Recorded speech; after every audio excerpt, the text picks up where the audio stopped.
Bruno Bernard, bonjour. Vous êtes le président de la métropole, président écologiste. Alors, on ne peut pas dire que vous laissiez indifférent.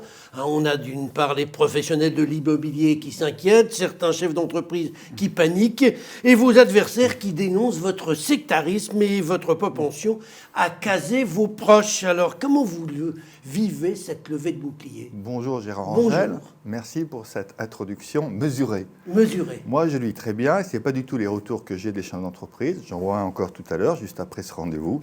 Ils ne vous disent pas la même chose qu'ils me disent. Écoutez, moi, ceux que je vois, ils sont plutôt ravis, c'est peut-être un peu excessif. Mais en tout cas, ils sont contents de nos échanges, ils comprennent où on va, et ils sont prêts à changer les modes des entreprises, beaucoup plus vite d'ailleurs souvent que les politiques, ou même parfois les habitants, parce que les entreprises, elles intègrent les éléments nouveaux, notamment l'urgence climatique, le besoin des salariés aussi des entreprises, d'avoir du sens dans ce qu'elles font. Et aujourd'hui, un salarié, il y a certaines entreprises qui n'arrivent plus à recruter si elles n'ont pas une politique de RSE, par exemple, digne de ce nom. Alors, avant de parler de certains dossiers de fonds, notamment finance, un petit mot. Alors, on vous a reproché d'avoir recasé votre tonton, d'avoir pris une copine pour diriger, pour diriger LPA là, ces derniers jours. Est-ce que vous faites comme les autres, c'est-à-dire copinage? Qu'est-ce qui se passe? Vous savez, un élu est un élu, quel qu'il soit. Il y a 150 élus à la métropole et tout le monde est légitime. Et pour Lyon Parc Auto, qui, je rappelle, gère les parcs automobiles, c'est Fabien Bagnon qui est son président, et vous devriez d'ailleurs l'inviter. Mais je l'ai invité il n'y a pas longtemps, très bien. Vous devriez Donc, regarder. Il a dû vous expliquer, par exemple, que dès l'été 2022, il y aurait 2 fois plus de stationnement vélo, qu'on va augmenter de 50% l'autopartage à Lyon Parc Auto, et qu'on a beaucoup de projets, notamment aussi le développement des bornes électriques, qui est très en retard sur la métropole de Lyon avec Lyon Parc Auto. Et ce recrutement, il a été fait par Lyon Parc Auto, une centaine de candidatures, par un cabinet de recrutement, et le jury a choisi la meilleure des 4 candidatures. On ne recrute pas sur des critères politiques. Mais vous saviez qu'elle était proche de vous. Je ne savais pas du tout qu'elle avait rejoint, comme 4 ou 5 000 citoyens, l'appel des écologistes pour les élections régionales. Ce que je savais de son parcours politique, c'est plutôt qu'elle avait travaillé avec Gérard Collomb à son cabinet, qu'elle avait été adversaire des écologistes en 2012, et comme on ne recrute pas sur des critères politiques, ça n'a pas bloqué sa candidature. Bon, alors Bruno Bernard, parlons maintenant un petit peu du fond des dossiers. D'abord, parlons gros sous, parce que c'est ce qui intéresse tout le monde. Vous affirmez que l'investissement est votre priorité, mais moi je vois que l'une de vos premières décisions consiste à embaucher à tour de bras 117 recrutements prévus, c'est-à-dire que ça va coûter plus de 5 millions d'euros. Voilà, ce qui représente 0,1% de notre budget à peu près. 117 embauches. Il y en avait besoin, ou il y en a création déjà de postes, tellement. il y en a 9400. Donc oui, bien sûr qu'il y en a besoin. C'est par exemple un chef de projet pour le réseau Express Vélo qu'on veut mettre en place. C'est un chef de projet pour la zone à faible émission qui va nous permettre de lutter contre la pollution. C'est pour nos actions sociales du personnel dans les maisons de la métropole où on a de plus en plus de public et besoin naturellement de les accueillir correctement. C'est une brigade logement pour chercher quels sont les logements inoccupés, les logements insalubres, traquer les marchands de sommeil, puis après faire l'encadrement des loyers, ou c'est encore, par exemple, le recrutement d'éducateurs de rue pour la prévention de la délinquance. Donc naturellement, c'est utile et naturellement, nous le faisons. Mais on n'aurait pas pu recaser des gens qui sont au sein de la métropole déjà et qui peut-être... Mais sur les 117 postes ouverts, il y a naturellement un certain nombre de postes qui vont être pris par des gens de la métropole. Notamment, il y a 10 postes de chefs de territoire pour faire le lien avec les maires, avec les communes. Et ça, sur ces 10 postes ouverts, ils vont probablement être tous comblés par des personnes en place qui ne seront pas remplacées de la fonction précédente. Ah bon, donc on ne va pas avoir 117 effectifs en plus. Non, il y a aussi des postes qui sont supprimés par ailleurs. On regardera dans un an l'état des lieux. Dites-moi, l'une de vos préoccupations principales concerne le logement. Alors le prix de l'immobilier ne cesse de grimper. Comment vous allez faire pour essayer de maîtriser ça? Parce que pour l'instant, ce n'est pas une belle réussite. Ce n'est pas encore une réussite, mais voilà. Le fait qu'on arrive à des prix de 8-9 000 euros du mètre carré à Lyon n'est pas de notre responsabilité. C'est plutôt ce qui s'est passé depuis des années. Donc on veut mieux contrôler le foncier. Par exemple, sur le collège Maurice-Sèvres, dont nous sommes propriétaires du foncier, qui était prévu pour une opération immobilière avec des prix de sortie qui allaient être à 8 500 euros du mètre carré, nous avons décidé de faire que du logement social, avec notamment de l'accession à la propriété qui vont permettre à des habitants d'accéder au bâti pour 3 400 euros du mètre carré en payant un loyer de 2 euros du mètre carré. Et c'est une façon, de permettre à des gens qui ne peuvent plus acheter aujourd'hui de pouvoir le faire, et de stopper la hausse des prix parce qu'ils ne pourront pas revendre plus tard ce bien avec des plus-values, mais simplement selon un indice des prix. Mais Bruno Bernard, il y a des études qui actuellement semblent montrer que d'ici un an et demi, le prix moyen dans l'agglomération lyonnaise aura dépassé le prix moyen dans l'agglomération parisienne. Vous avez vu cette étude? Je n'ai pas encore vu cette étude, mais vous allez me la passer. C'est du long terme. On est en train de recontrôler le foncier. Et donc il faut rééquilibrer le territoire et mettre fin à cette hausse des prix. C'est un des objectifs que nous avons dans le mandat.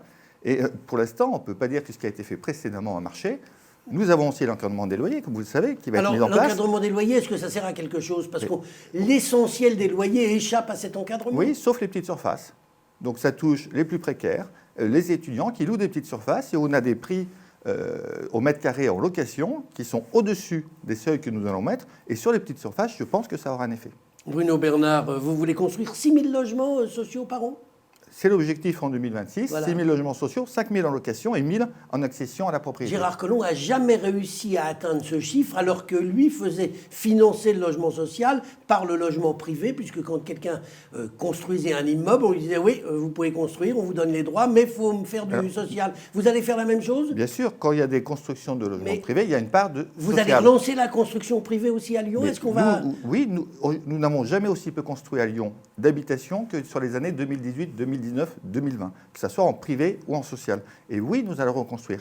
Nous allons construire notamment là où il y a des transports en commun forts, là où il y a de la densité, sans faire d'étalement urbain, mais il faut naturellement construire. Nous avons besoin de logements sur l'agglomération, des logements privés et des logements sociaux. À Lyon aussi? À Lyon aussi. À Lyon aussi, et pas seulement dans les communes périphériques. Non, sur l'agglomération de façon équilibrée. Transport en commun, c'est vous qui venez d'en parler. Alors là aussi, c'est une de vos priorités. Moi, je me demande, vous êtes pas favorable au métro. Pourtant, le métro, ça me semble, quand on aime les transports en commun, le moyen le plus rapide et celui que préfèrent finalement les usagers. Ils sont contents de monter dans un métro, ça va vite. Pourquoi vous n'êtes pas... Je suis venu avec le métro vous voir, puis le tramway. Mais vous ne voulez pas en construire des métros? Vous savez, depuis 2001, qui était la date de l'élection de Gérard Collomb, combien de stations de métro étaient ouvertes? Peu. 2. Bah oui, je pense que vous pourriez faire plus. 2 à 20 ans. D'abord, je ne suis pas prévu d'être là 20 ans. Mais je pense qu'on fera plus, puisqu'il y aura déjà 2 nouvelles stations qui vont être ouvertes à Oulin et à Saint-Denis-Laval en 2023. Donc moi, je ne suis pas contre le métro, mais le métro, il faut 15 ans pour le construire, et il faut des milliards d'euros que nous n'avons pas aujourd'hui. Donc tout ça se regarde, mais je trouve quand même assez cocasse que ceux qui n'ont pas fait de métro expliquent aujourd'hui qu'il faudrait qu'on le fasse pour eux. Donc on va regarder avec les citoyens, on lance un débat citoyen à l'automne, pour voir sur l'agglomération quelles sont les priorités en termes de métro. Et si derrière, il y a un consensus politique. On trouvera les moyens? S'il y a en plus des aides qui arrivent de l'Europe, de l'État, on pourra lancer un plan de métro qui nous engagera sur 15 ou 20 ans. Et c'est pour ça que je souhaite un consensus d'ailleurs avec les citoyens, avec la classe politique, pour ce plan métro. Bruno Bernard, il y a aussi un autre sujet qui fait débat actuellement, c'est le transport par câble. Vous en voulez dans l'ouest lyonnais. Est-ce que vous l'imposerez si la maire actuelle de Sainte-Foy reste opposée à ce mode de transport? Ce n'est pas la maire de Sainte-Foy-les-Lyons qui va décider des non, transports en commun. c'est le président de la métropole. Non, c'est le Citral. Le président du Citral, le conseil d'administration du Citral, c'est vous, les citoyens qui vont être concertés. La question première, c'est comment on donne des solutions de transport à l'ouest. On a des collines, on a des voiries qui ne sont pas nombreuses, on ne peut pas mettre du tramway, par exemple, sinon il n'y aurait plus de place pour les voitures, et le transport par câble, aujourd'hui, semble la meilleure solution. Donc nous étudions plusieurs tracés possibles, nous allons naturellement lancer des concertations, et j'espère qu'on pourra faire cette télécabine, mais nous avons aussi lancé 24 km de tramway, notamment sur la couronne Est, qui vont permettre de desservir les quartiers prioritaires de la ville, de Saint-Fond, de Vaux-en-Velin ou encore de Villeurbanne. Avant de nous quitter, un petit mot de politique politicienne. Dans 4 mois, on va voter pour les élections régionales, si rien ne change, au moins sur le plan sanitaire d'ici là. Quelle va être la stratégie des écologistes? Est-ce que vous êtes pour une alliance dès le premier tour avec les socialistes qui la réclament? Moi, vous savez, je suis pour une dynamique écologiste et offrir un projet aux habitants où on se déplace mieux, où on mange mieux sur l'agglomération, on se forme mieux. Il faut changer de président de la région. La future présidente de la région, et j'espère que ce sera Fabienne Grébert, écologiste, doit avoir une politique tournée vers les habitants et non pas une politique tournée vers la communication du président. Mais pour avoir une chance de gagner, il faut que la gauche soit unie. Il faudra naturellement se réunir à un moment donné avec les forces de gauche pour pouvoir l'emporter. Au premier tour, au second tour, vous savez, ça n'a peu d'importance. Ce qui compte, c'est la dynamique et le projet. Mais pour l'instant, il n'y a pas de dynamique de l'union, puisqu'on entend les écologistes... Vous savez bien qu'on a gagné à la métropole de Lyon parce qu'on s'est réunis avec toute la gauche au deuxième tour. Donc il y a plusieurs moyens d'y arriver. Vous avez gagné la métropole de Lyon parce qu'il n'y avait pas d'adversaire crédible à droite.